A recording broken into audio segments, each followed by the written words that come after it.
नमस्कार दोस्तों, मैं देवेंद्र मेहरा। मैं आज आपको एक ऐसी बात बताने जा रहा हूँ जिससे कि आपका इसका संबंध अगर देखा जाए तो न्यूमरोलॉजी से तो नहीं है, बट लेकिन ना वास्तु से है। लेकिन ये एक ऐसी चीज़ है, अगर हम कहीं ऐसी चीज़ों को करते हैं और उनको भूल जाते हैं तो उससे भी हमें बहुत सारे ऐसे दुष्परिणाम देखने को मिलते हैं।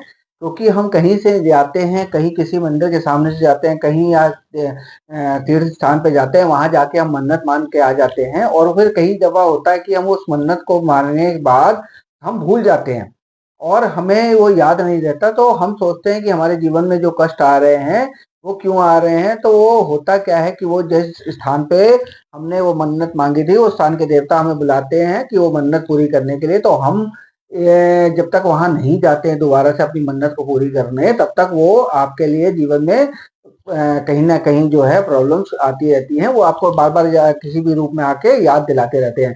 तो ऐसे ही आपको जब भी कभी कहीं अगर आप मन्नत मानते हैं तो उसको आप याद रखें। कहीं कोई धागा बाँधते हैं तो भी याद रखें। कहीं किसी प्रकार किसी मंदिर में या किसी भी जगह पे, किसी भी स्थान पे अगर आप कोई अगर मन्नत माँग रहे हैं, तो उसको याद रखें और उसको समय रहते ही उसको पूरा कर लें। नहीं, जिससे कि उन ज स्थान पे जहाँ पे आपने मन्नत माँगी हो उसका आपको आशीर्वाद के स्वरूप में उन देवी देवताओं का आशीर्वाद, और जहाँ पे भी आपने मांगे वहाँ का आपका जो आशीर्वाद है वो आपको प्राप्त हो। और इससे आपके जीवन में जो है सफलता जो आनी शुरू हो जाएगी और जो कहीं रुकावट बन रही थी वो सारी दूर हो जाएगी। तो आज मुझे आपको यही बताना था कि कहीं आप भी भूल के बैठे हैं, अगर किसी जगह की मन्नत करी हुई है तो उसको याद करें और जल्दी से जल्दी जाकर अपनी वो मन्नत को पूरी करें।